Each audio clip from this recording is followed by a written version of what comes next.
میرے آقا علیہ السلام نے فرمایا کہ جب دنیا کی بات آئے نا تو اپنے سے نیچے والے کو دیکھو، جب دین کی بات ہے تو اپنے سے اوپر والے کو دیکھو۔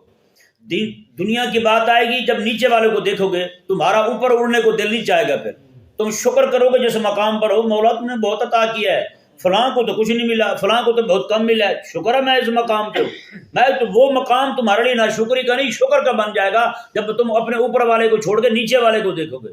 اور جب تم نیکی کے معاملے میں نیچے والے کو چھوڑ کے اوپر والے کو دیکھو گے جو تم سے زیادہ نیکیاں کر رہا ہے، تم سے زیادہ علم دین حاصل کر رہا ہے، جب تم اسے دیکھو گے تو پھر جس مقام پہ تم ہو نا وہ مقام تمہارے اندر یہ احساس پیدا کرے گا یا تجھے بھی 4 قدم آگے بڑھانے چاہیے۔ وہی جب تو اوپر والے کو دیکھے گا نیکی کے معاملے میں تو وہی چھوٹا مقام تجھے بڑے مقام کی طرف لے کے جائے گا۔ لیکن ہم نے کیا کیا ہے، نیکی کے معاملے میں اپنے سے چھوٹے والے کو دیکھتے ہیں، پیچھے والے کو دیکھتے ہیں، یار جب وہ 5 نمازیں پوری نہیں پڑھتا تو پھر میں کیوں پڑھوں بھائی، یار دیکھو فلاں کے پاس اتنی روٹی ہے، اتنا مال ہے اس کے پاس ہیں، تو نمازیں تو وہ کل ایک پڑھتا ہے تو میں ایسے 5 نمازیں پڑھتا ہوں لہٰذا میں بھی چھوڑ دوں نہ۔ یہ بات جو ہے نا ہمیں تنزلی کی طرف لے جائے گی، رب تعالیٰ کی نافرمانی کی طرف لے جائے گی۔ اگر ہم اسی بات کو لیتے ہیں کہ نیکی کے معاملے میں اپنے سے اوپر والے کو دیکھتے ہیں تو وہ ہمیں پھر ترقی کی طرف لے جائے گی، کامیابی کی طرف لے جائے گی، فلاح کی طرف لے جائے گی وہ بات۔ دنیا کے معاملے میں اگر ہم اپنے سے اوپر والے بندے کو دیکھیں گے پھر احساس کمتری ہمارے اندر پیدا ہوگی، مرغوبیت پیدا ہوگی، پھر ہمارے اندر شکوہ شکایت وہ بھی رب تعالیٰ کی بارگاہ سے وہ پیدا ہوگا، پھر ہمارے دل میں حسد پیدا ہوگا بڑے کے معاملے میں،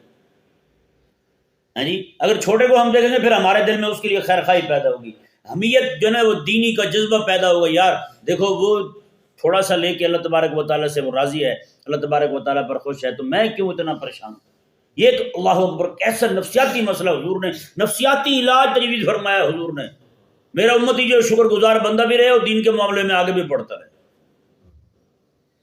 لیکن ہم نے کیا کیا، مکمل معاملہ بالکل الٹ کر دیا، ہم نے بالکل عکس چل رہا ہے، عکس نقیض چل رہی ہے، بالکل بالکل، یعنی جس سمت حضور نے فرمایا تھا نا اس سمت چلنا ہے، ہم نے وہ سمت چھوڑ کے دوسری سمت جانا شروع کر دیا، اور جس سمت جا رہے ہیں نا میرے آقا اللہ اکبر، میرے آقا علیہ السلام نے جو سمت بتائی تھی نا وہ سمت بالکل آسانی کے ساتھ چلنے والی تھی، آسانی کے ساتھ جانے والی تھی۔ جس طرف حضور نے چلنے کو کہا نا ہوا بھی ادھر ہی جا رہی تھی، ہوا بھی ادھر ہی جا رہی تھی کہ اس طرف جانا ہے، لیکن ہم نے کیا کیا ہے، ہم نے مخالف سمت چلنا شروع کر دیا ہے،